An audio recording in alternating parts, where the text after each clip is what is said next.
శ్రావణ మాసంలో ముఖ్యమైన రోజులు. శ్రావణ మాసం ప్రారంభమైన తరువాత శ్రావణ సోమవారం అంటే ప్రతి శ్రావణ సోమవారం కూడా శివుణ్ణి ఆరాధించడం చాలా మంచిది.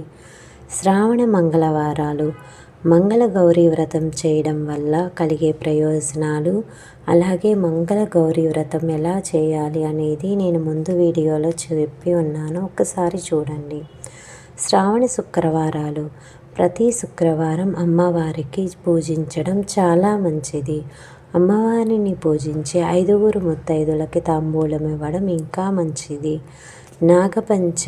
నాగపంచమి రోజు ఏమేం చేయాలి అనేది మేము తర్వాత వీడియోలో చేస్తాను.